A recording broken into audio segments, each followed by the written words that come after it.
Hati za kuishi mezani Wizara ya Fedha. Mheshimiwa Spika, kwa niaba ya Waziri wa Fedha, Mheshimiwa Balozi Hamisi Musa Omari, naomba kuweka taarifa za ukaguzi za mdhibiti na mkaguzi mkuu wa serikali kama ifuatavyo. Kwanza, ripoti kuu ya mwaka ya mdhibiti na mkaguzi mkuu wa hesabu za serikali kuhusu ukaguzi wa taarifa za fedha za serikali kuu kwa mwaka unaoishia tarehe 30 Juni mwaka 2025. Yaani the Annual General Audit Report of the Controller and Auditor General on the Central Government for the financial year 2024-2025. Pili, ripoti ya mwaka ya mdhibiti na mkaguzi mkuu wa hesabu za serikali kuhusu ukaguzi wa taarifa za fedha za mamlaka ya serikali za mitaa kwa mwaka unaoishia tarehe 30 Juni mwaka 2025. Yani the Annual General Audit Report of the Controller and Auditor General on the Local Government Authorities for the financial year 2024-2025. Tatu, ripoti kuu ya mwaka ya mdhibiti na mkaguzi mkuu wa hesabu za serikali kuhusu ukaguzi wa taarifa za fedha za miradi ya maendeleo kwa mwaka wa fedha unaoishia tarehe 30 Juni mwaka 2025.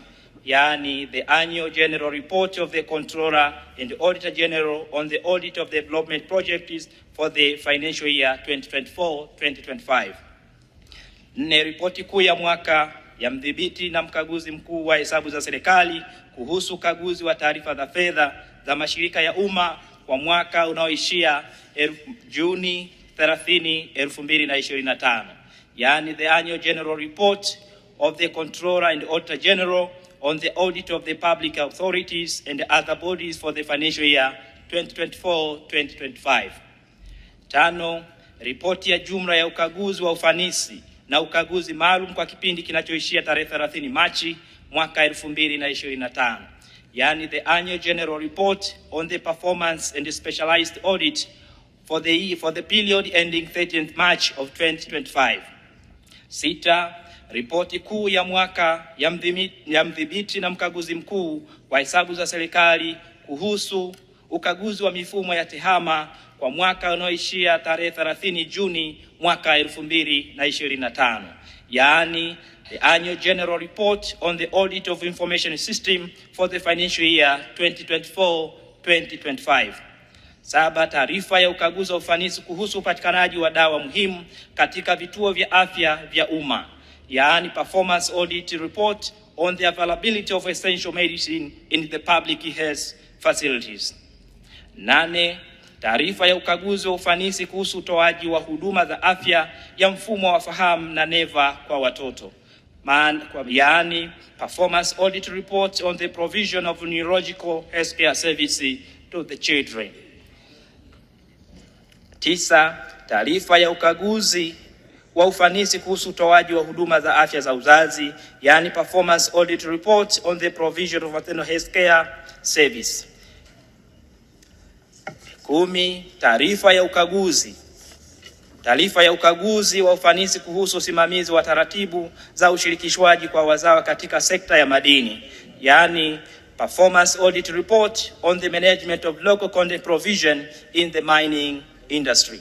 11, taarifa ya ukaguzi wa ufanisi kuhusu utoaji wa chakula, makazi na huduma za malezi kwa wazee, yaani performance audit report on the provision of social care service for elderly people.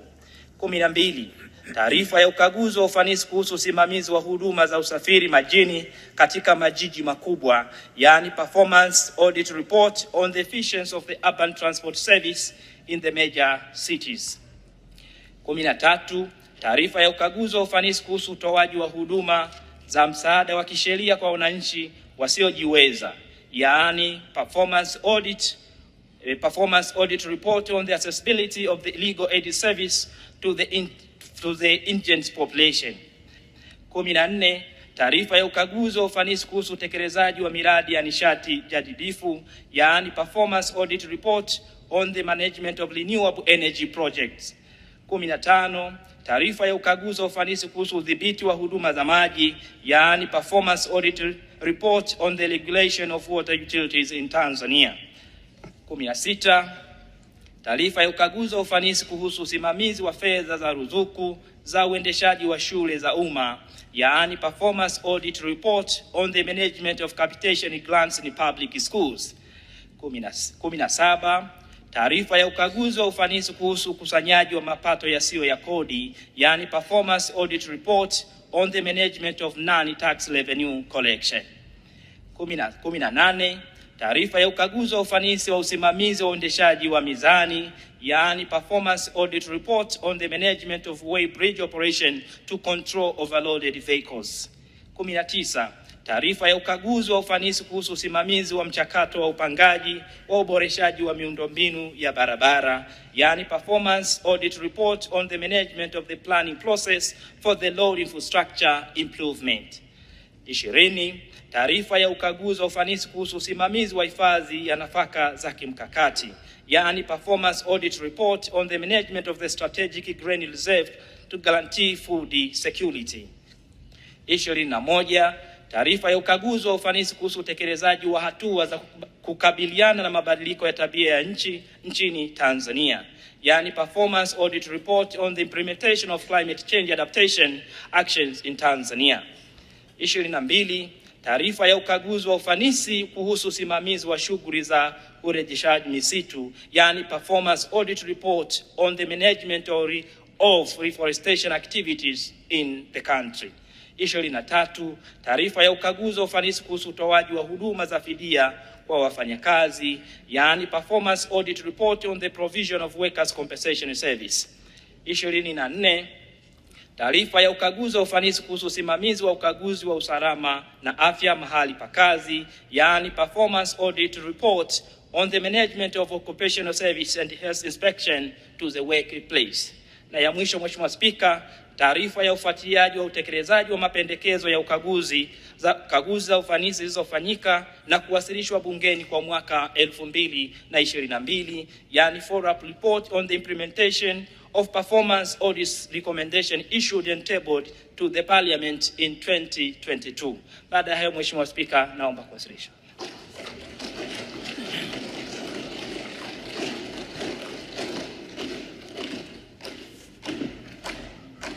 Waheshimiwa wabunge, ufafanuzi wa Spika kuhusu utaratibu wa kushughulikia ripoti ya mdhibiti na mkaguzi mkuu wa hesabu wa serikali CAG. Waheshimiwa wabunge, mapema leo hii ripoti ya mdhibiti na mkaguzi mkuu wa hesabu za serikali imewekwa mezani kwa utaratibu uliowekwa chini ya masharti ya kanuni 46 ya kanuni ya kudumu ya Bunge toleo la mwaka 2025. Utaratibu huu utazingatia Katiba ya Jamhuri ya Muungano wa Tanzania ya mwaka 1977 na Sheria ya Ukaguzi wa Umma sura 418 ambazo kwa pamoja zinajenga msingi wa uwajibikaji kwa matumizi ya fedha za umma. Waheshimiwa wabunge, kwa hili ripoti ya kwanza ya mdhibiti na mkaguzi mkuu wa hesabu za serikali kuwasilisha katika Bunge la 13, nachukua fursa hii kufafanua baadhi ya mambo ya msingi kuhusu utaratibu wa kuifanyia kazi ipasavyo. Ufafanuzi huu ni pamoja na kuonesha mabadiliko makuu ya utaratibu yatakayotumika katika Bunge la 13 kwa lengo la kuimarisha uwajibikaji. Mabadiliko haya yenye msingi katika kanuni za Bunge ni kama ifuatavyo: utaratibu wa kamati za kusimamia matumizi ya fedha za umma kufanyia kazi ripoti hizo kwa kuwahoji maafisa masuhuli unaanza baada ya ripoti hiyo kuwekwa mezani bungeni hadi mwaka mkutano wa bunge wa mwezi Oktoba, Novemba. Jambo hili sasa limepewa nguvu ya kikanuni chini ya kanuni ya 139 fasili ndogo ya 16 ya kanuni za Bunge. Lengo lake ni kutoa fursa ya uchambuzi wa kina kwa hoja za kiukaguzi kwa mtazamo wa kibunge na kwa niaba ya wananchi, ili kuweza kubainisha hatua za uwajibikaji.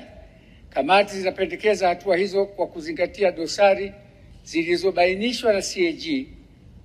Kazi ya CAG ni kubainisha dosari, wajibu wa Bunge ni kubaini hatua za moja kwa moja na kiuwajibikaji. Bunge la 13 litatekeleza wajibu wake inavyostahili. Baada ya kujadili taarifa za kamati na mapendekezo yake yanayotokana na taarifa za CAG, Bunge litatoa maazimio. Masharti ya utaratibu wa kuyafanyia kazi maazimio haya yameainishwa katika kanuni 139 fasili ndogo ya 16. Lengo lake ni kuzitendea haki ripoti za CAG kwa mujibu wa kanuni za Bunge na kuweka nguvu ya kikanuni kwenye mdada wa ripoti hizo muhimu katika uwajibikaji. Utaratibu wa Bunge kufuatilia hatua za uwajibikaji na utekelezaji kwa ujumla umebainishwa kikanuni. Utaratibu huo unahusisha serikali kuripoti bungeni hatua zilizofikia katika utekelezaji wa maazimio ya Bunge kuhusu ripoti za CAG kwa mujibu wa kanuni ya 139 fasili ndogo ya 17. Aidha, masharti hayo yanazitaka kamati zinazosimamia matumizi ya fedha za umma PSC na LAC kuripoti maoni yake kuhusu hatua za utekelezaji kwa maazimio hayo. Lengo lake ni kuhakikisha kuwa kuna uwajibikaji wa kweli unaleta matokeo, yani effective and enforceable accountability. Waheshimiwa Bunge, kwa ujumla utaratibu utakaotumika katika Bunge la 13 utajumuisha utaratibu mpya ambao unaitaka serikali kuripoti hatua za utekelezaji bungeni wakati wa mkutano wa Bunge wa mwezi Januari, Februari, na PSC na LAC kufuatilia utekelezaji na kutoa maoni yake kwenye mkutano wa mwezi Januari, Februari. Masharti hayo yanalenga kufanikisha desturi ya uwajibikaji ambapo kwanza makosa yanabainishwa, pili yanachambuliwa, na tatu utekelezaji unathibitishwa, utekelezaji wake unathibitishwa na Bunge ili kuanza mchakato wa uwajibikaji. Hatua hizo zinajenga mzunguko wa uwajibikaji, yani accountability loop, na ni muhimu kuzingatiwa na Bunge la 13 kwani ndio moyo wa uwajibikaji na zinasaidia kuweka uwajibikaji kwenye matokeo, results oriented accountability. Mheshimiwa Bunge, utaratibu niliosema ndio viwango vya mabunge ya nchi wanachama Jumuiya ya Madola. Kwa mfano, katika Bunge la Uingereza mzunguko wa uwajibikaji accountability loop unahusisha PSC kutumia taarifa za Wizara ya Fedha kuhusu utekelezaji wa maazimio ya Bunge, yani Treasury Minutes. Kwa upande wa India, Bunge linakamilisha mzunguko wa uwajibikaji kwa PSC kutumia taarifa rasmi za hatua za utekelezaji, yani Action Taken Notes. Waheshimiwa Bunge, ufafanuzi wangu ni nyongeza kwenye namna PSC na LAC zilivyojipanga kuwezesha uwajibikaji kwenye matumizi ya fedha za umma. Muda utakaotumiwa na kamati hizi utakuwa kwa ajili ya kuchambua kwa kina, kukusanya ushahidi, kulinda haki ya asili ya maafisa masuli kusikilizwa, national justice, na kutafsiri hoja za CAG katika uwajibikaji. Kufanya hivyo ni jambo linaloendana na viwango vya juu vya Bunge kwenye nchi za Jumuiya ya Madola.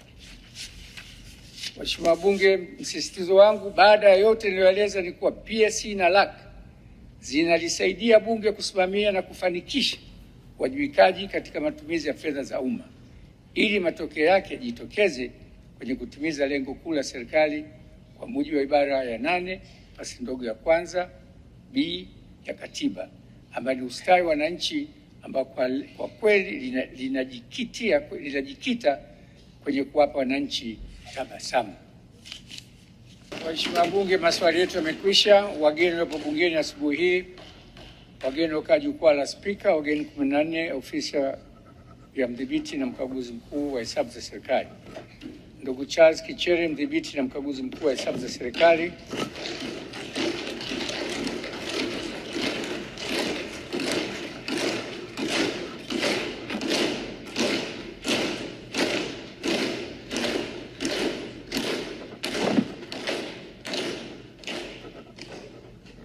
Ndugu Salhina Mkumba, naibu mkaguzi mkuu wa hesabu za serikali, mkaguzi wa mashirika ya umma.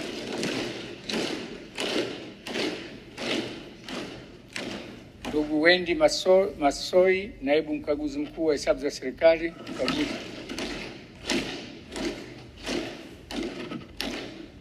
Ndugu Benja Majura, naibu mkaguzi mkuu wa hesabu za serikali, ukaguzi wa hesabu.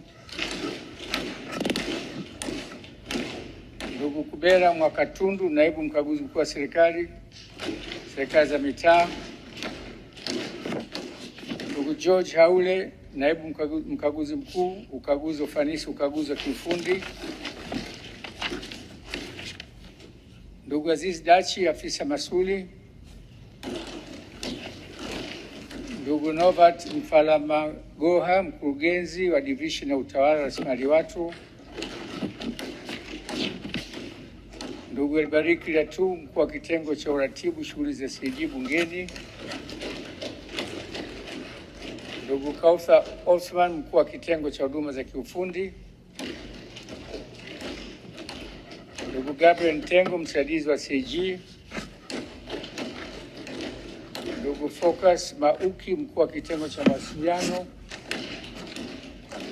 Ndugu Semani Mwamba, mkuu wa kitengo cha mipango. Ndugu Patrick Bwelindo, mkaguzi mkuu wa nje ofisi ya Bunge.